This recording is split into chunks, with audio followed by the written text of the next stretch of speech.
보셨죠? 네. 진리를 찾는 사람들 이 선교센터는 우리가 정말 비워드리자. 그렇게 해서 성령을 통해서 주시는 밤중소리를 만들자는 개혁으로 시작됩니다. 아멘. 어려운 시대에 이제 소자가 책임자로 추천되어 제가 마음이 심히 무겁습니다. 그리고 여러분의 호칭에 대해서는 제가 제일 좋아하는 호칭이 선교인입니다. 그 다음에 이제 장로죠. 뭐 그렇게 불러주시면 고마울 것 같아요. 아직 제가 뭐 어떤 확실한 전가를 받지 못했고 뭐 왔다 갔다 하는 것 같은 그런 생각을 또 드는데 너무 고통스러워요. 선교인 그렇게 부르기 싫으면 장로 이렇게 불러주시면 고맙겠습니다.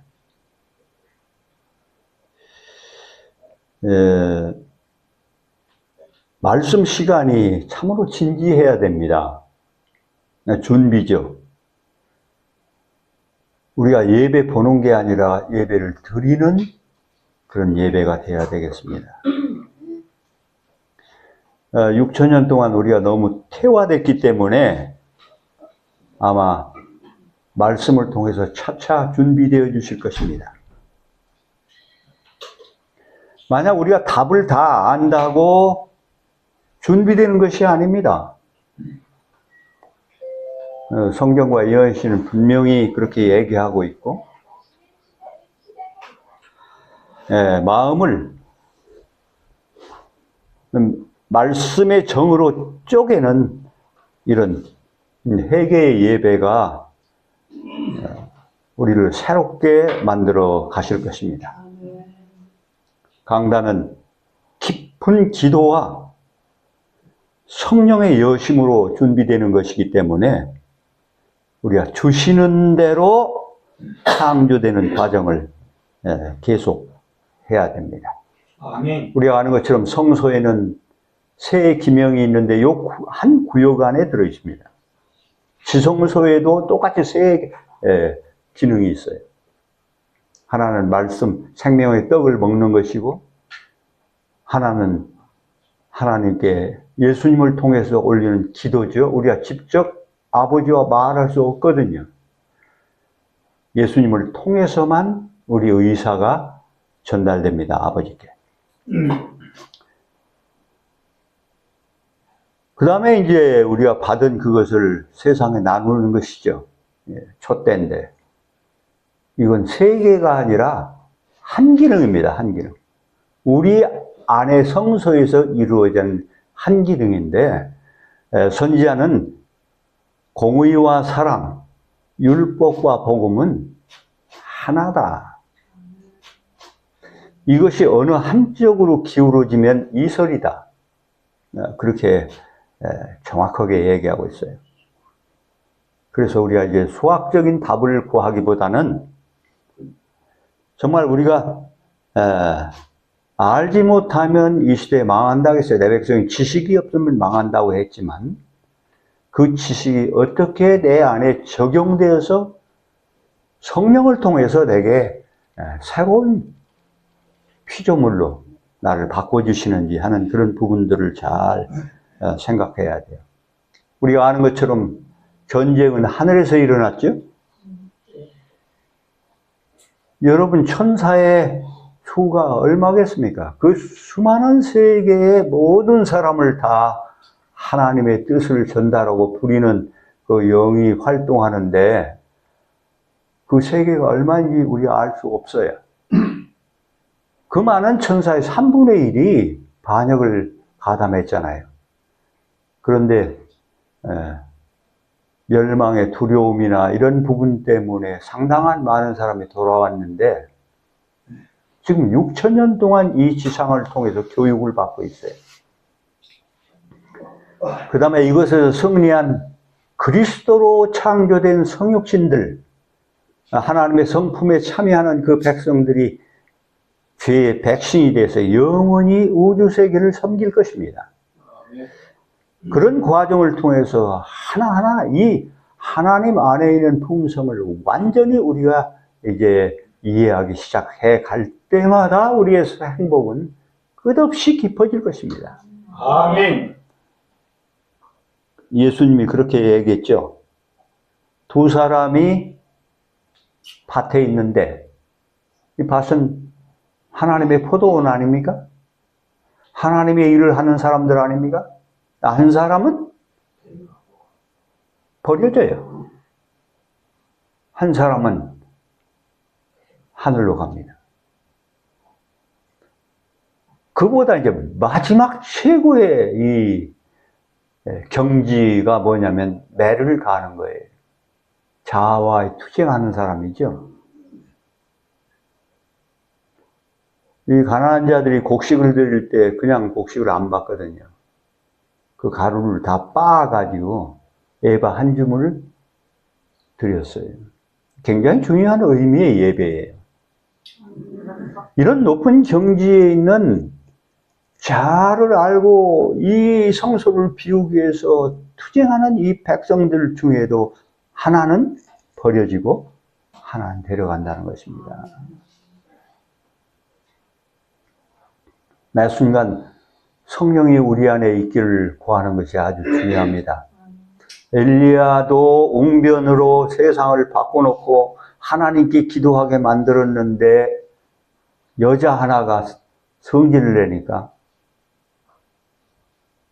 죽으라고 도망갔지 않습니까? 여러분, 이 극과 극을 대조해 보시기 바랍니다. 온유와 겸손이 예수님처럼 성했다고는 모세도 가데스 바냐 결정적인 때 하나님을 나타내 예수님을 표상해야 되고 나타내야 되는 그 순간에 반석을 2번이나 쳤지 않습니까? 잘 보셔야 돼요. 요나는 또 어땠나요? 요나는? 그래서 우리가 어느 단계에 있다고 하지 말고, 그래서 이 시골 생활에 대해서 여러분 강단에서 듣기 쉽지 않죠. 그 다음에 그 진짜가 뭔지를 잘 모르고 얼마나 많이 방황했습니까? 60년대 이런 때. 거기에 내 구원과 내 품성 준비를 위해서 들어간다고 하는 사람들 속에 뭐가 있었어요? 3글자. 이기심. 영적인 곳에 이기심이 들어가면 무서운 정도로 썩습니다. 애굽에 온 천지가 피바다였는데 얼마나 은혜스러운 것입니까? 그런데 그 피가 썩어서 냄새가 났습니다.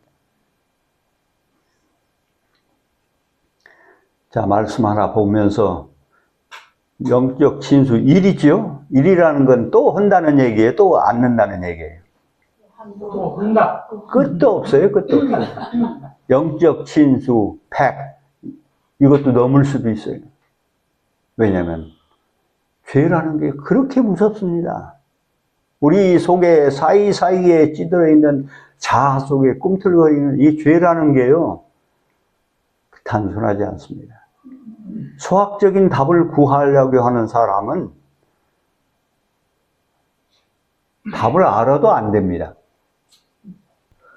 같이 읽겠습니다. 시작. 보라, 여호와의 크고 두려운 날이 이르기 전에 내가 선지자 엘리야를 너희에게 보내리니 그가 아버지의 마음을 자녀에게로 돌이키게 하고 자녀의 마음을 그들의 아버지에게로 돌이키게 하리라. 돌이키지 아니하면 두렵건대 내가 와서 저주로 그 땅을 칠까 하나 하시니라. 말라기 4장에 있는 말씀이죠. 4장 마지막 절, 구약의 마지막 경고예요. 구약의 마지막 경고라는 말은 중요한 의미가 들어있습니다. 우리에게도 구약이 있어야 되고 구약의 마지막에 와야죠. 그래야 신약이신 예수 그리스도를 우리 삶에 모실 수가 있습니다. 그래서 시골 생활의 전제는 이 말씀이 깊은 말씀이고 여러 부분에서 관점에서 얘기할 수 있는데 오늘은 시골 문제를 다루니까 시골 생활의 원로는 에녹이나 그 다음에 영적 출애굽했던 그 백성들, 그리스도를 영접해야 되는 이 침례안의 사업, 이런 것과 다 관계가 있는 역사인데, 우리 안에 하나님께서 주신 작은 천국이 있습니다. 가정이죠? 이 가족들이 하나 되어서 하나님의 구원을 받는 일에 중요한 의미를 가진 것이 시골 기별입니다.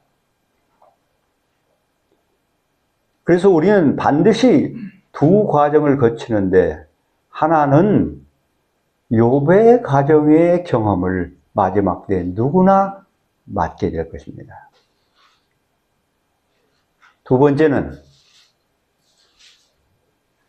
여호수아가 경험했던 경험. 인간 모세를 느보에서 보내고 예수, 여호수아, 그분이 우리를 가나안 땅으로 이끄시는 그 과정에서 40년 가까이 하나님을 따라서 세상에서 나온 그 백성들을 향해서 촉구하죠. 그들이 하나님을 안 믿었나요? 홍해를 건너서 이렇게 광야로 나왔는데 하나님을 안 믿었나요? 그런데 하나님을 안 믿은 것처럼 촉구를 합니다. 너희가 오늘 섬길 자를 뭐 하라는 거예요? 택하라. 날 택하라. 요 일에 실패한 사람이 개인적으로 예수님을 영접할 수 있는 놀라운 기회가 우리에게 구약 과정의 마지막 신약의 핵심 루트인 십자가의 경험이 왔었던 사람이 있었는데 그게 부자 법관이에요. 이 부자 법관의 경험이 개인적으로 적용됩니다. 마지막에. 가족적으로는 욥의 가정의 경험이 어떤 가정에나 다 경험되어지고요. 그때 예수님이 주신 기별은 내가 이 세상을 풀어하러 왔다 하는 기별이 그때 필요합니다. 무슨 말인지 알죠? 부득불 애정에 우리가 이끌려서 있지 않냐고. 가장 무서운 게 애정이거든요. 오직 하나님께 내 자신을 드릴 것인가 안 할 것인가를 놓고 분명하게 자녀들과도 헤어질 수도 있고 어떤 결정을 해야 되는 그런 때가 우리에게 온다는 것입니다. 그래서 예수님께서 이런 경고를 주셨어요. 마태복음 13장은 예수님의 자서전인데요. 두 파트로 되어 있어요.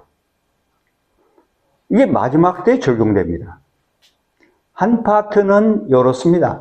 우리가 잘 아는 19절에서부터 23절에 있는 말씀인데요.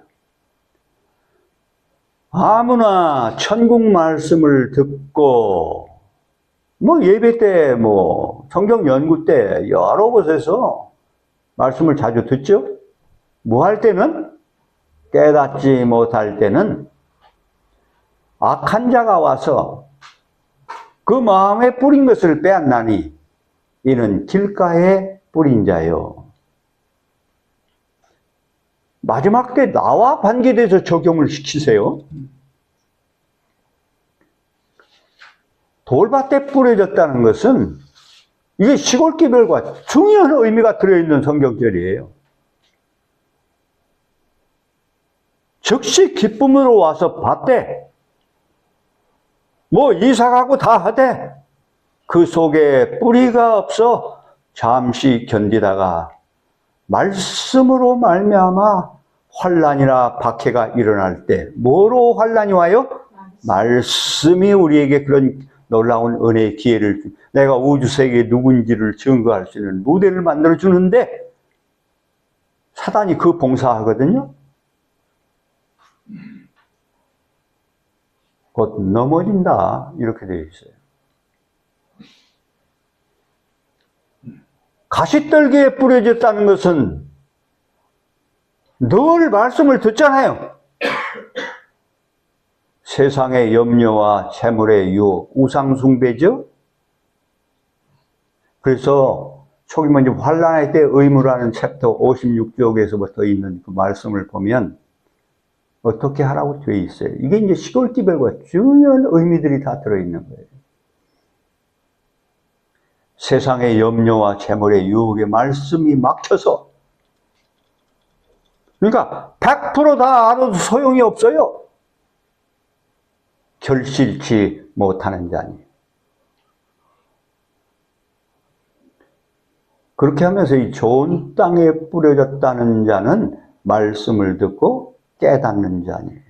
아, 그렇구나. 그 얘기가 아니에요. 그건 누구나 다 할 수 있어요.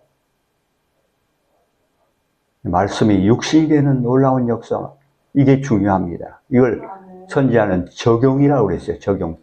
예언은 언제나 적용성을 가지고 들어야 된다 이렇게 되어 있어요.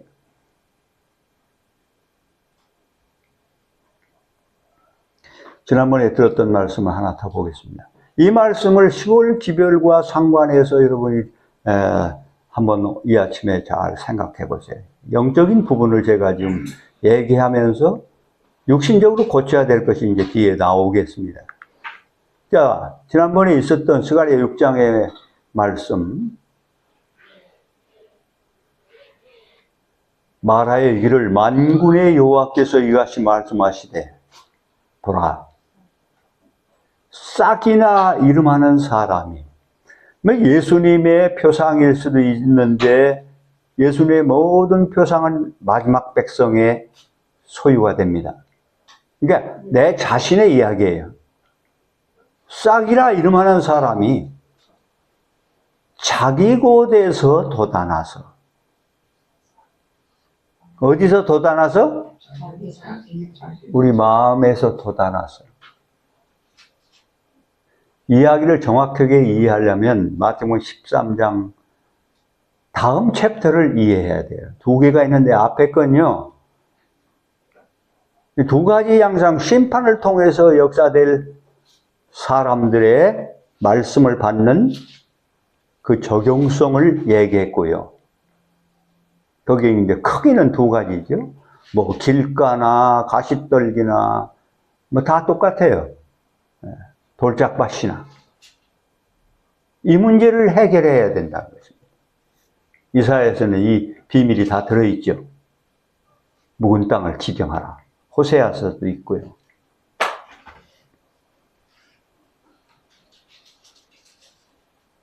자기 곳에서 솟아났다.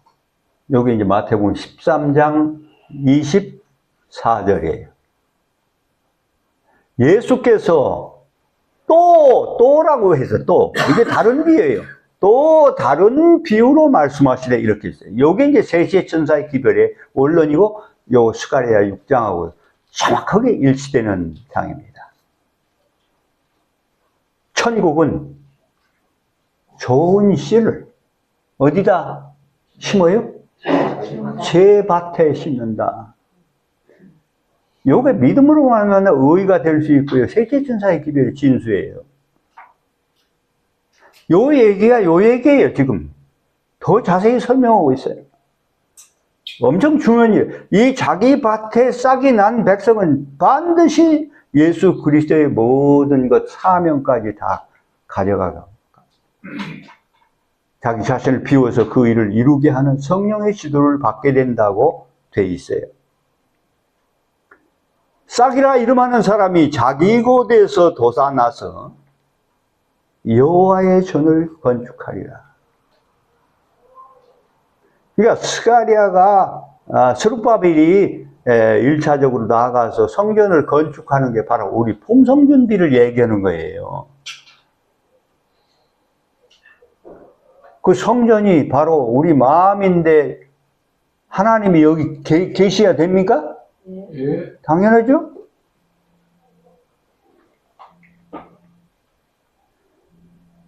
그가 여호와의 전을 건축하고 영광도 얻고, 무슨 말입니까? 그리스도와 우리와 함께 한다는 얘기 아닙니까? 영광이 어디에 나타났어요? 법궤에 뚜껑이신 예수 그리스도의 몸을 상징하는 그 쉬운 좌의 그 쉐키나의 영광이 나타나지 않았습니까? 하나 되는 의미를 얘기하는 거예요. 이게 요한복음 17장과 아주 중요한 의미를 가지고 있어요. 그 자리에 앉아서 다스릴 것이요, 또 제사장이 자기 자리에 있으리니, 여기서 제사장이 누굴까요? 예수님이죠. 예수님이 내 자리에 있다니까. 내가 그러니까 특별한 신의 성품에 참여하는 자고 그리스도와 평화의 의논을 하는 백성이 될 수 있어요. 이렇게 되면, 그래서 열매가 완전히 확장돼서 죄가 도말되면 아버지와 우리가 서로 사랑하게 됩니다. 아버지는 우리를 사랑할 수 없거든요. 그런데 누구를 통해서 사랑할 수밖에 없어요? 예수님을 통해서 사랑하는데, 이제는 그게 아니라는 거예요. 그 얘기가 뒤에 있는 얘기. 그날에 너희가 내 이름으로 구할 것이요, 내가 너희를 위하여 아버지께 구하겠다 하는 말이 아니니, 이는 너희가 나를 사랑하고 내가 하나님께로부터 온 줄 믿었으므로, 너희가 법궤가 됐으므로 하는 말과 똑같은 얘기예요. 아버지께서 친히 너희를 사랑하심이라. 하늘에 살 수 있는 조건이 완성됐죠?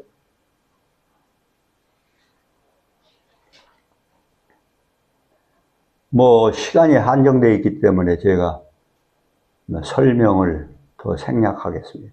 이제 차차 여러 말씀을 할 것입니다. 자, 제목을 어떻게 써놨어요? 빨간 글씨 큰 거. 시작. 도시의 편리한 삶의 방식에서 떠나라. 악녀의 철수답이 되어라. 잘 생각했어요. 근데 시골에서 더 편리하게 살 수 있어요. 잘못하면. 전원 생활 멋지게 할 수 있다니까. 근데 편리한 삶의 방식에서 떠나라 했죠?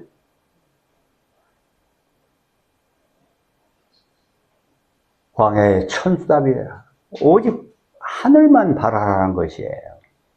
그래서 비움의 결단을 해야 됩니다. 여러분, 시골로 떠나는 사람은요, 자기 자신을 내가 이제 비우겠다고는 결심을 해야 돼요. 아멘. 출애굽하는 이 놀라운 장르를 생각해야 돼요. 그런데 출애굽할 때 엄청 잘못한 게 있었죠. 뭘 잘못했죠? 백성들이? 허리가 휘어지고 고개가 휘어졌어요. 왜 그랬죠? 고개 위에는 녹두자루가 있고요. 이게 시골 기별입니까? 지금 홍해 저편에는 이미 하나님은 생명의 떡 만나를 준비하고 계셨어요. 연애신 읽어보세요. 근데 미안하지만 뭘 때까지 만나가 내릴 수 없어요. 이거 우리가 가지고 있는 거 다 떨어질 때까지. 그러면 우리가 이런 우스꽝스러운 시골 생활을 하면 됩니까? 안 됩니까? 안 됩니다. 성전을 건축해야 돼요. 아멘. 그리스도가 내 안에 계시고 우리 가정 안에 계신 성전. 그러면 예배가 회복되는데 하나님이 내게 말씀하시는 음성을 여러분이 듣게 될 것입니다. 아멘. 종교적이지 않은 모든 교제에서 떠나라.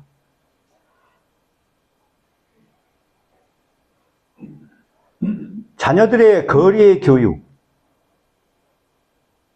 유격, 악덕과 방탕, 유행, 아이돌 열화. 야, 나이 먹은 어떤 분도 어떤 그 BTS인가 뭐 이런 사람들한테 막 미치고 막 열광하는 걸 제가 봤어요. 이게 누가 그렇게 할까요?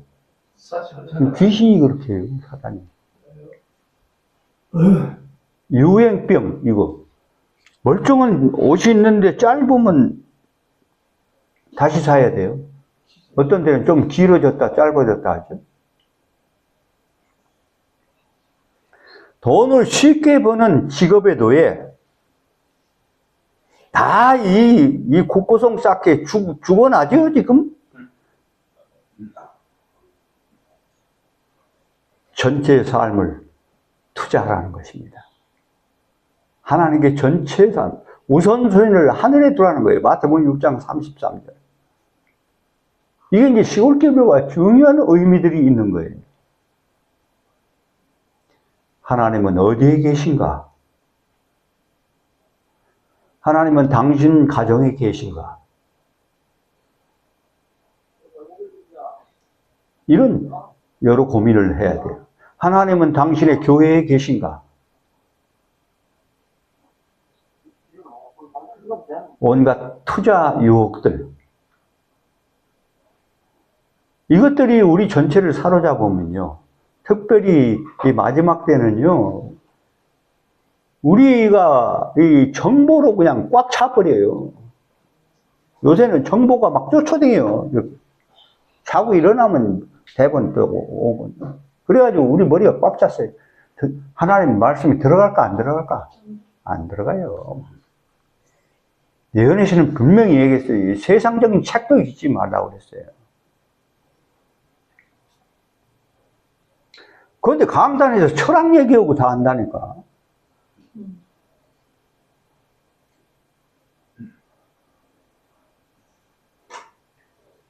그렇게 되면 하나님을 모실, 우리가 모실 정말 우리 하나님은 쫓겨나신다는 것입니다. 바쁜 중에 성경과 예언의 신을 보는 정신. 뭐한 중에? 바쁜 중에. 지식은 들어올 수 있는데 세포는 안 바뀌어요. 한적한 곳에 따로 쉬라고 하신 이 말씀은 굉장히 중요한 의미가 들어있어요.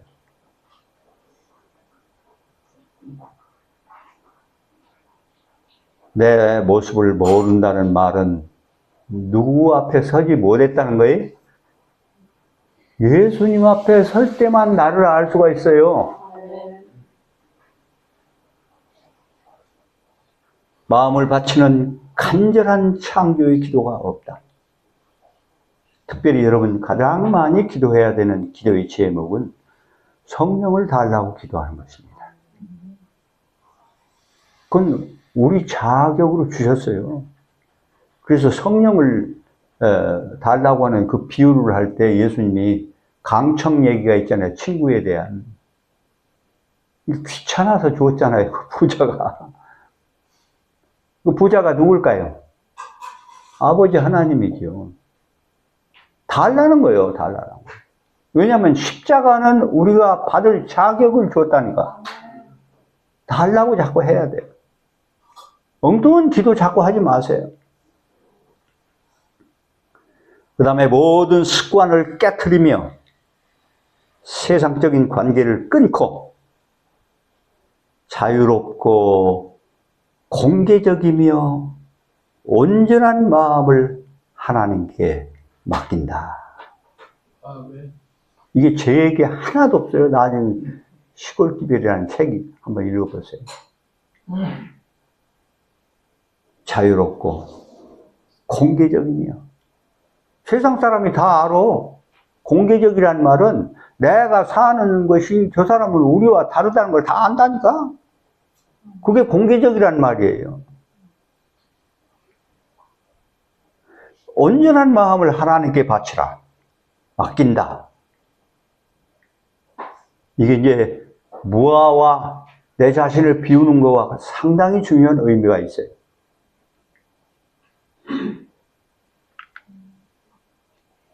분비는 생존 경쟁 대신에 한적한 마음의 시간을 가지라. 특별히 예언의 신의 어떤 부분에 있어서는 제가 다루기 어려운 문제가 있는데 오늘은 제가 보류하겠습니다. 너무 가까이 살면 안 돼요. 지금은. 여러분들이 부족한 면이 다 있기 때문에 다른 가정의 비밀들을 다 알면 안 돼요. 철저히 사생활이 보호를 받아야 돼요. 우리가 공동체로 서로 어울릴 수 있지만, 그러나 이런 부분들은 엄격하게 정해 놓으셨어요. 그 기별 읽어보면 다 있어요. 이건 나 이걸 뺐어요. 얘기하기 어려워서. 한적한 마음의 시간을 가져라. 잃어버린 삶의 예배를 회복하라. 그리고 우리가 회복해야 될 중요한 것들을 위해서 회개하고, 쫓기는 유교의 시간적인 이 도적 맞지 말라는 거예요. 시간을 도적 맞지 말라는 거예요. 그리고 경건의 훈련이 우리 속에 있어야 된다는 것이죠. 교만과 음식물의 풍부함, 이런 것들이 상당히 중요해요. 나를 위한 태평세월로. 그래서 시골 기별의 삶은 내가 받은 것을 나눠주기에 준비되는 삶이에요. 그래서 영어로 아웃포스트라고 그랬어요. 그러니까 받은 것을 쏘는 전초 기지라니까. 미사일 기지예요. 사명과 관계를 끊으면요, 시골 생활은 빵이요. 제가 이해하고 여러 것을 제가 오래 한 바로는, 저는 시골 기별을 얘기할 수 있는 사람이에요. 저는 그렇게 살아봤어요. 자녀들도 다 하나님께서 교육해 주셨어요. 난 자녀를 건드려 보질 않았어요. 왜냐하면 세상 밖을 떠들었기 때문에 자녀를 건사할 시간이 없어서, 이건 하나님께 그냥 알아서 하세요. 우리 아내가 아멘이에요, 지금. 엄청 울었어요, 애들 때문에. 그런데 하나님께 맡기길 잘했어. 이런다한테, 나한테. 여보, 당신은 한 가지 잘한 게 있는데, 애들 하나님께 맡기길 잘했어. 아멘? 아멘.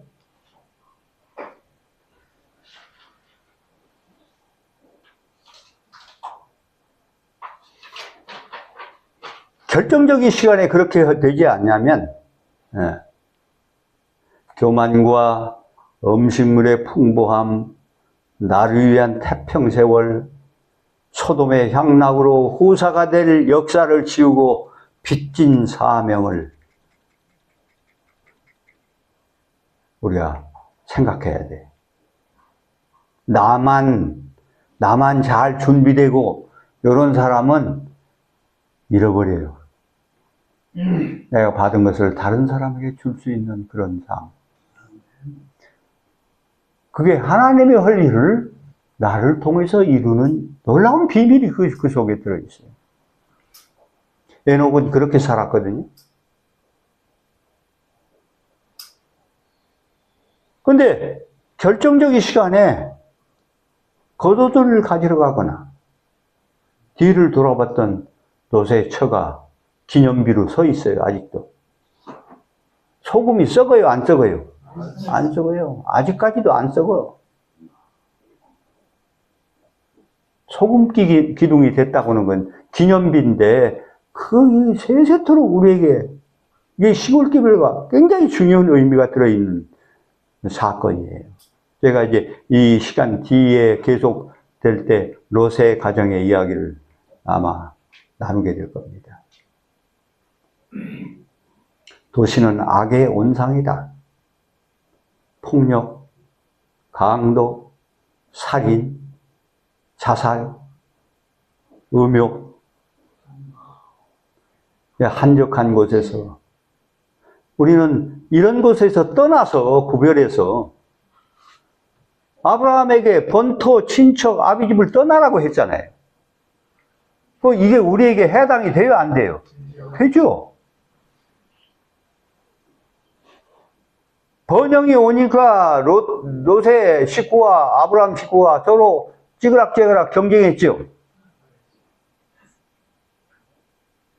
그 모든 이야기가 다 시골기별과 중요한 영적인 의미가 다 들어있어요. 하나만 집중하면 곁길로 가요. 이 전체를 다 봐야 돼요. 영과 혼과 육에 관한 전체를 온전케 준비시켜 주시기 위한 그리스도의 성전을 만들려고 하시는 건데, 내가 어떻게 이런 부분들을 성령의 지도를 받을 수 있을 것인가 생각해야 돼요. 거짓되고 인위적인 삶, 인본주의죠? 돈을 얻으려는 열망, 또 어떤 이슈를 통해서 흥분, 쾌락, 이게 전부 마귀가 일으키는 거거든요. 과시욕, 사치와 낭비, 이거 굉장히 중요한 거거든요. 폭식. 그래서 시골에서도 나만을 위한 인본주의는 얼마든지 다시 펼 수 있다는 것입니다. 역대 많은 백성들이 그렇게 해서 시골로 가면 안 돼를 만들었습니다. 그러니까 강단에서 이 얘기를 함부로 안 넣는 거예요. 못하는 거죠. 해보니까 안 돼. 저는 그 이야기를 아멘 하지 않습니다. 해보니까 돼. 아무나 가르치면 안 돼요. 하나님이 그래도 어떤 경험을 통해서 우리에게 은혜와 역사의 기념비를 준 사람이 얘기해야 돼요. 제 자랑이 아니에요. 모든 것은 그분이 만들어 놓은 거예요. 그거 구경한 거 얘기하는 거예요. 예수 얘기예요. 간증은요, 자기 자랑이 되면 망해버려요. 예수가 나를 어떻게 했기 때문에 이렇게 했다 하는 것이 다른 사람에게 참고가 될 수 있지 않습니까?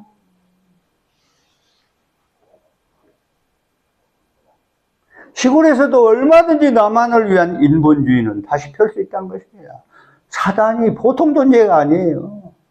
그 약점을 노릴까 안 노릴까?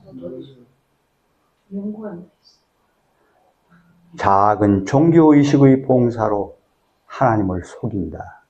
이걸 저는 이벤트라고 얘기하거든요.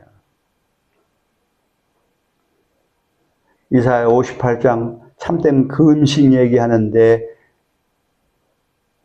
마치 같아서 엄청 좋은 것을 구하는 얘기인데 마치 같아서 했어요. 이사야 58장을 더 자세하게 소개한 장이 고린도전서 13장이에요. 그 1절, 3절도 똑같은 얘기를 해요. 천사의 말을 할지라도 산을 옮기는 믿음도 소용이 없다고 했어요. 누가 안 계시면? 사랑이 없으면요. 사랑이 누구요? 예수님이지. 하나님이지. 사단이요, 요런 거 박사요. 그 우리 약점 이용하는 거 물줄기 싹 돌려놓으면 엄청 좋은 곳에 가서도 가장 인본주의 삶이 된다니까.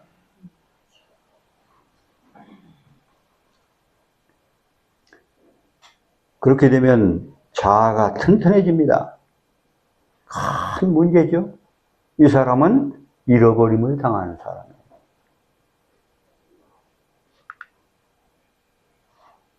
시골 상황을 6쪽에 있는 말씀인데요. 이게 그 앞에 이야기들이 다 도시에서 어린이들과 청년들을 공격하는 가장 미묘하고 잘 보세요. 위험한 유혹 중에 하나는 쾌락 사랑이다.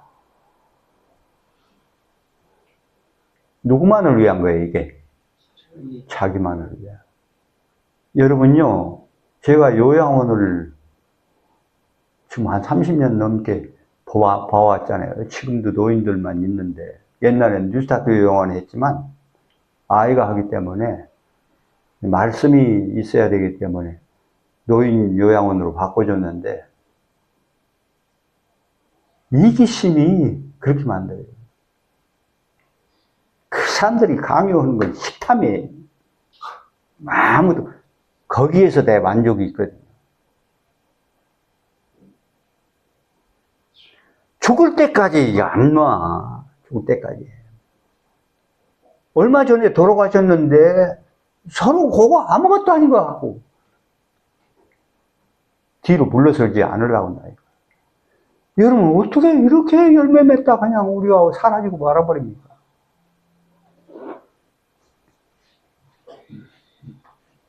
휴일이 많고 잘 보세요. 그 라우다토 시라는 그 식교에 보면 여가를 만들으라고 했어요. 사단의 작전이에요. 여가를 만들면 이상한 짓을 하게 된다니까. 경기와 경마는 수천 명을 끌어들인다. 학문과 쾌락의 소용돌이는 그들의 삶의 진지한 의미에서 멀어지게 한다. 잘 보세요. 뭐 대체해서 우리가 흥분하게 하는 것은요, 하나님의 사명을 못하게 만들어버려요. 하나님의 사명은 우리가 해야 되는 의무가 아니라 예수를 얻는 것이에요. 그분과 동행하는 거라니까. 사명이라는 건. 선교가 누가 하는 거예요? 하나님만 사람을 다시 살리는 재창조를 할 수 있는 거예요. 이 사역에 우리를 쓰임받는 것은요, 이게 보통 축복이 아니에요. 예수 전체를 다 받을 수 있는 무대가 이 선교 마지막 추수 무대예요. 그들의 삶의 진지한 의미에서 이런 것들이 다 멀어지게 한다는 거예요. 엉뚱한 것들로 우리가 이제 흥분해가지고 그쪽에 가게 하도록 뭘 해야 되고 뭘 해야 되고. 더 나은 용도를 위해 전략했어야 할 돈을 오락을 위해 낭비된다. 여기서 오락은요, 세상 사람들이 하는 얘기가 아니에요. 불필요한 것들을 자꾸 조장해서 준비하는 인간의 인본적인 준비도 오락이에요. 왜냐하면 그 재정이 이웃들을 구원하고 하는 그런 하나님의 사랑으로 흘러 들어가야 되는데 나를 견고하게 하기 위해서 사용되니까. 더 나은 용도를 위해 전략했어야 할 돈을 오락을 위해서 낭비된다. 도시의 물리적 환경은 종종 건강에 위험하다. 질병에 접촉할 지속적인 그놈 다 뱉고 맞는 거 다 마시고 살지 않습니까? 그 많은 사람들이 아무리 마스크 써보세요 안 들어가나.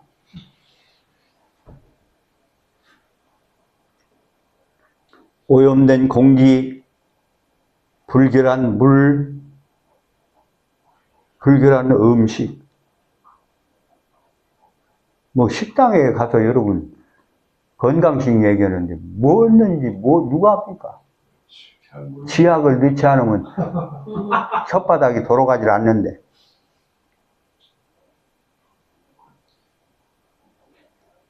어둡고 건강에 해로운 거처들 다 햇빛이 차단되고 다 했죠. 이것들이 맞서야 할 악들 중에 일부이다. 세상에 이런 말 들어봤습니까? 이게 악이래요, 악. 이것들이 그리스도인이 싸워야 할 악들의 일부이다. 그러니까 거기서는 안 되니까 떠나야 돼.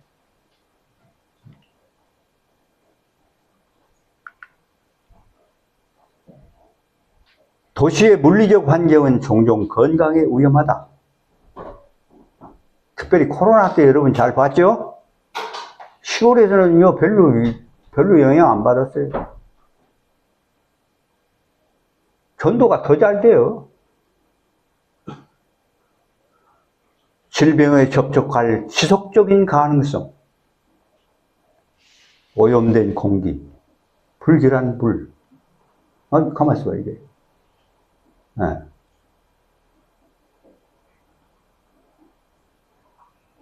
그들이 하나님이 정하신 수단을 이용하여 도시에서 떠나서 그들의 자녀를 구하라고 어떤 이들은 지체하며 결심된 노력을 하지 않고 있다. 요것저것 다 죄죠. 물이 뭐 흘러야 되고 뭐가 줘야 되고 다. 그런데 예수가 안 계시면 어떻게 됩니까? 뭘 첫째로 삼으라? 영적 번영을 첫째로 삼으라. 먼저 그의 의와 그 나라를 구하는.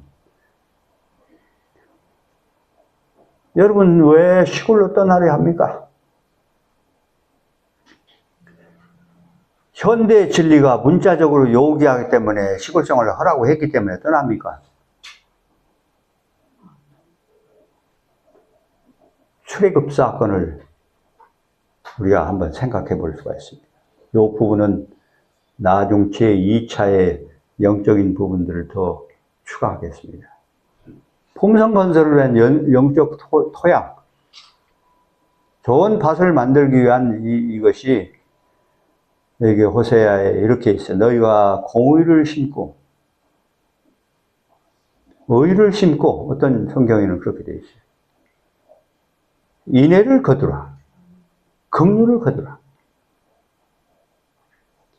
요걸 히브리 말로 하면 뭘까요? 필레오를 거두라, 에로스를 거두라, 이런 건가요? 그럼 뭐예요? 아가페를 거두라. 내 안에 이 하나님만에게 있는 이 사랑이 들어오면 당연히 나가게 되어 있다는 거예요. 이게 이제 마태복음 13장 천국은 좋은 씨를 제 밭에 심는다는 말, 아까 스가랴 6장인가 있던 그 말씀과 다 똑같은 말이에요. 너희가 의를 심고 인애를 거두라. 지금이 여호와를 찾을 때니 너희 묵은 땅을 지정하라. 이미 뭐 박사들이니까 제가 설명 안 했어요. 묵은 땅을 지정하라. 이게 시골 생활과 중요한 의미가 들어있어요. 마침내 하나님이 임하는데 이 여호와 하나님이 누구신가 보세요. 비로 우리에게 내리시는 여호와 하나님이 누구예요? 성령 하나님이에요. 성령 하나님. 성령도 여호와예요.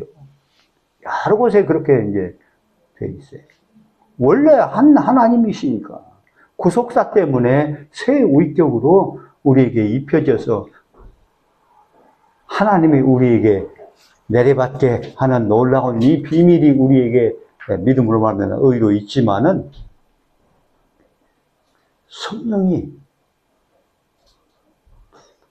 그래서 이제 마태복음 13장 뒷부분을 좀 한번 가보겠습니다. 이 말씀과 함께 여러분이 연관하면서 집중하시면 이게 무슨 소리를 하려고 하는지를 이해할 수 있어요.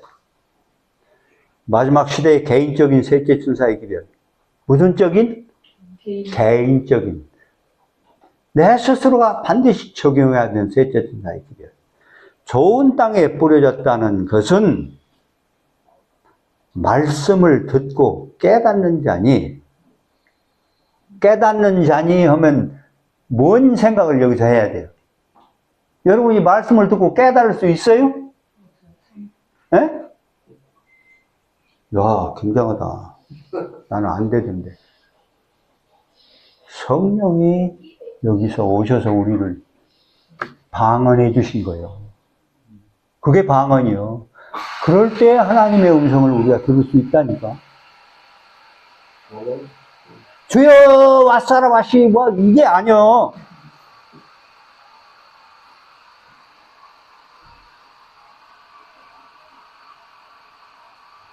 좋은 땅에 뿌려졌다는 것은 말씀을 듣고 깨닫는 자니 성령이 함께한 자니 절실하여 어떤 것은 100배, 30배 이렇게 된다고 했는데 셋째 천사의 기별 진짜가 이제 나오죠. 아까 지금 이미 했기 때문에 지나가지만 예수께서 그들 앞에 또 이건 그거 아니에요. 앞에 건 환란 때 무너질 여러 가지 위험 요소를 얘기한 거고요. 뒤에 건요. 완전한 그리스도의 성서를 얘기한 거예요. 천국은 좋은 씨 예수 그리스도를 어디다 심는다고요? 제 밭에 심는다.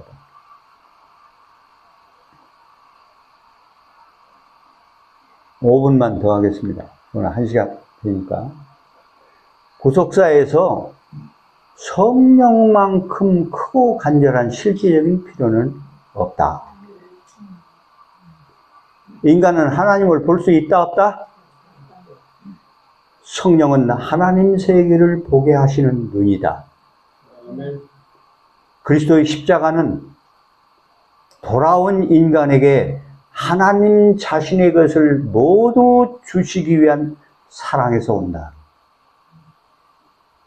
십자가가 그거라는 거예요. 다 줘버린 거예요, 우리한테. 생명도 주시고 그분에 관한 모든 걸 다 주요. 이 속에 그리스도의 품성도 다 포함돼요. 그게 십자가의 약속이에요. 그런데 왜 이게 안 오는 거예요? 이미 다 줬는데.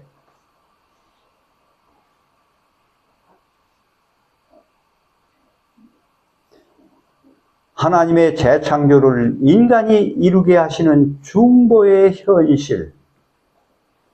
이것이 이제 지성소에서 이루어지는 사명 과정이에요. 지성소에 들어가지 않은 사람은 마지막 사업을 안 해요. 아시겠습니까? 들어가야 거기서 셋째 천사의 기별을 받아요.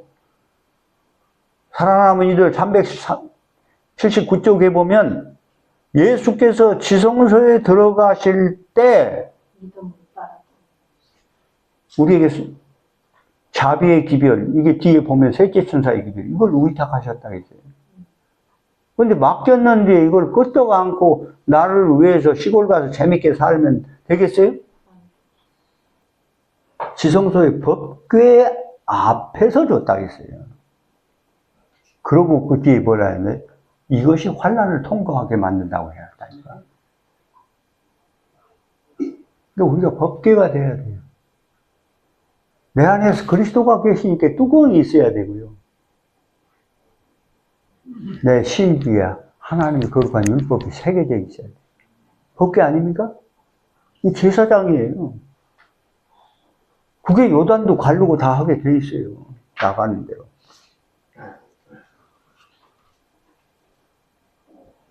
그래서 이 사명을 놓치면 시골 생활은 끝나는 거예요. 저는 실제로 50년을 방황했기 때문에 이 소리 할 자격이 있어요. 그냥 뭐 학문 연구해가지고 하는 얘기가 아니라니까. 저는요, 완전히 비었을 때 새 기념비가 있어요, 지금. 교회개척이, 이게 이제 4번째 이제 참여하지만은, 완전히 비웠어요, 저는. 아무것도 없이 그냥. 근데 교회가 세워졌다니까. 미스와 센 사이에 있는 세워진 이 돌, 이게요, 아무렇게나 못 살게 만들어요.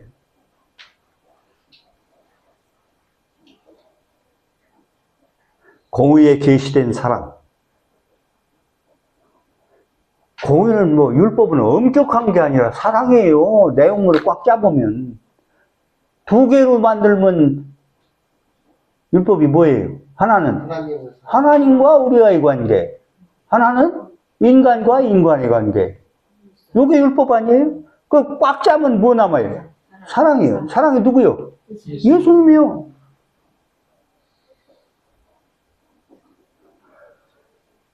공의에 계시된 사랑, 하늘과의 조화, 연합, 예언의 적용의 적합성. 아주 중요한 말이에요. 이게 예언의 신에는 계속 얘기했어요. 가르프군이 뒤를 1권에 보면, 예언은 적합성을 가지고 가르쳐야 된다고 그랬어요. 그리스도 사업의 동기적인 일치성. 우리가 뭘 하든지 하나님 앞에 진실해야 돼요. 이게 우리를 열매 맺게 만든다니까. 그냥 할 수 있어요. 마치 같아서 다 할 수, 굉장하다니까, 그게 사람 보기에는. 니고데모가 그렇게 했잖아요. 근데 그거 갖고 돼요, 안 돼요? 다시 시작해야 돼요. 요한복음 3장이 그 얘기예요.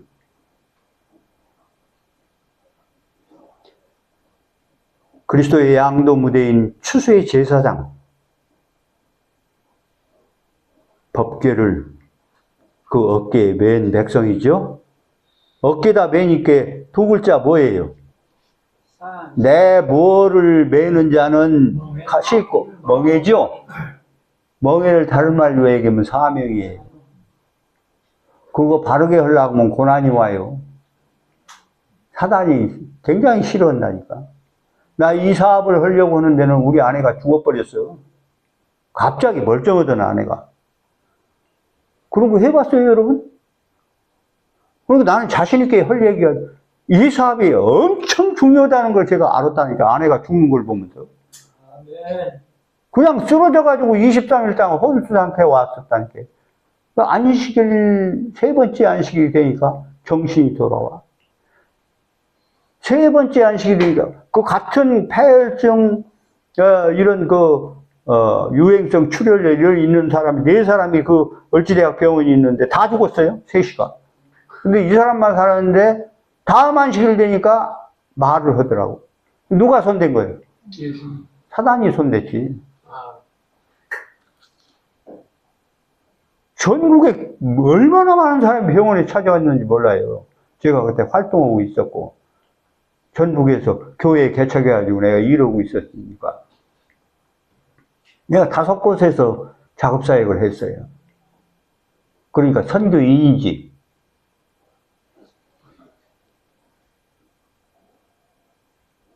그런데, 그러면, 거기까지는 사람들이 다 알아. 그러니까, 사단이 손댔으면 병원이다 놔야 돼, 하나님께 맡겨야 돼.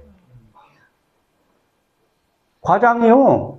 좋아주고 여자 과장인데, 자기만 살았으니까, 살렸으니까. 내가 하라는 대로 했는데 살렸다니까. 내가 이제 임상 경험이 많잖아요. 그리고 이 사람의 기능에 대해서 내가 잘 아니까. 이 심장이 약해요, 이 사람이. 그래서 그런 여러 부분을 얘기하는데, 수분이, 오줌이 줄어들어야 되는데, 안 줄으면 죽어. 거기서 다 죽어. 그런데 4개를 꽂았어. 닌게리고 뭐 이런 거고, 막, 앞주르고. 이거 되겠습니까? 신장이, 이 사람이 원래 약한데. 그러니까, 그러면 다 떼보자고 하더라고. 나는 조금만, 닌겔만 남기면 어때요? 했는데, 다 떼자고 하더라고. 그렇게 살았어요. 그러니까, 나를 믿을까, 안 믿을까? 믿어요. 의사인데. 의사도 과장이야. 그 다음날, 데리고 간다니까, 난리가 났어요. 난리가 났어요. 자기 명예에도 자기 때문에 가다가 죽어요 하는 거예요. 괜찮아요. 저는 다 아니까. 그러니까 사람들이 욕을 못 한다니까. 욕을 2글자로 얘기하면 뭐라고 해요? 이런 상태를 해결하는 것을 하나님께 맡기고 그냥 갚버리는 걸 뭐라고 그래요? 2글자. 그렇지. 괜히 믿음을 믿습니다 하면 되는 거 아니라니까. 나 보라 그래. 그런 사람이 있나? 나는 그냥 끌고 나왔어요. 낙지처럼 허물음을 아내를 걸쳐 메고 나왔다니까. 나하고 뭐냐면 시부르기 다녔다니까. 3번 쓰러져서 서울서 병원에 실려갔어. 미국을 데리고 다녔다니까. 6년 동안. 밥 해주고 다 하면서. 살았을까? 죽었을까? 이따 또 온다니까. 왜 있다 왔다 금방 가느냐 하면, 여러분, 저는 지금 교회를 2개 오고 있어요. 기쁨 요양원 교회, 보세요, 이게. 32년 된 교회예요, 이 교회가. 영혼들이 계속, 여기서 200명 이상이 중생했다니까. 네. 이거 내가 놔두고 아내한테 맡기고 여기 오는 거예요. 그러니까 아내는 얼른 가서 또 해야지. 이해하셔야 돼요. 머리가 터지려고 내가 지금.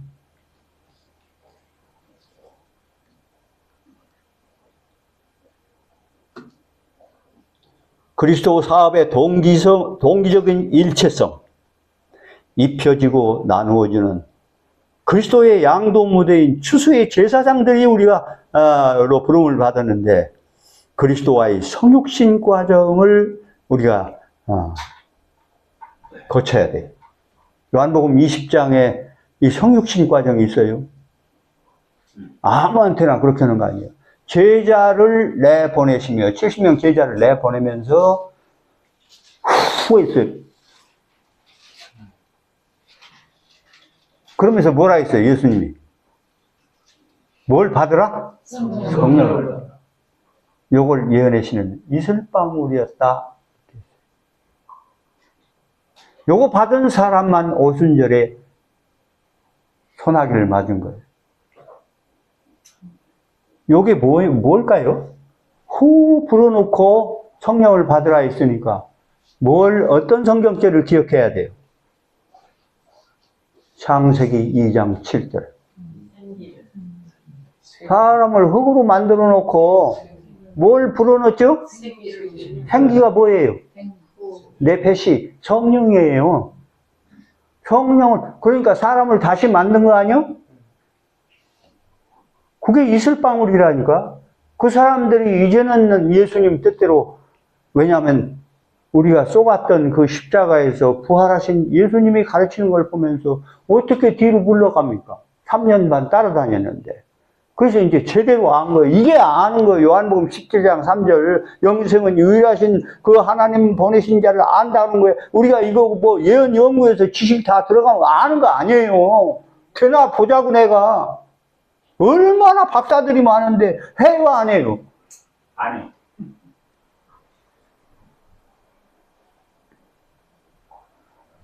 그러나 우리가 배워야 돼요. 아멘.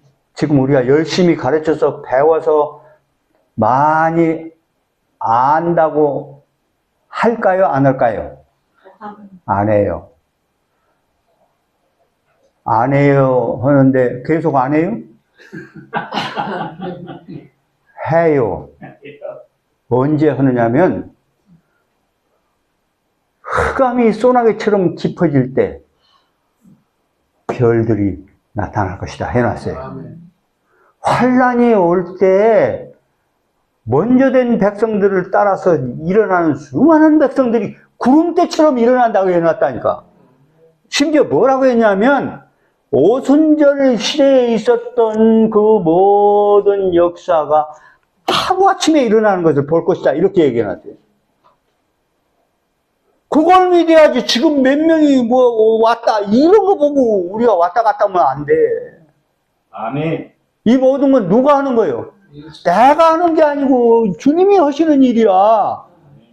그걸 믿어야 돼. 이 믿는 사람만 움직인다니까. 자, 오늘 여기까지만 하고 이게 한 3분의 1도 못 했는데 이거 1 했는데 1-2 이렇게 해야 되겠네. 기도하겠습니다.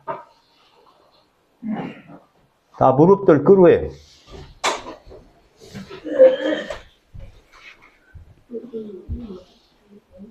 하늘에 계신 우리 아버지, 이 아침에 우리를 깨우시고 우리 성소를 지어주셔서 감사합니다. 말씀이 육신이 되어 우리 가운데 거하시는 말씀, 우리 주님을 늘 의식하고 살도록 주의 성령을 우리에게 인쳐 주시옵소서. 그 달라고 하라고 했으니까 우리 고난이 있습니다. 주님 성령을 주십시오. 그래서 어떤 말씀이든지 하나님의 성령의 방언을 통해서 그 음성을 알아듣게 우리의 귀를 뚫어주십시오. 우리가 눈이 어둡지만 가마도 보이는 하늘 세계를 바라보도록 우리의 영안을 열어주시기를 기도합니다. 사랑으로 역사된 금, 변치 않는 주님의 사랑과 은혜의 역사를 통해서 움직이는 기계가 되도록 우리를 축복해 주시옵소서. 성령의 바람을 우리에게 불어주셔서 그 이슬방울을 가지고 추수장으로 나아가는 하나님 백성들에게 축복해 주시길 예수 그리스도의 이름으로 감사하며 기도 올립니다. 아멘.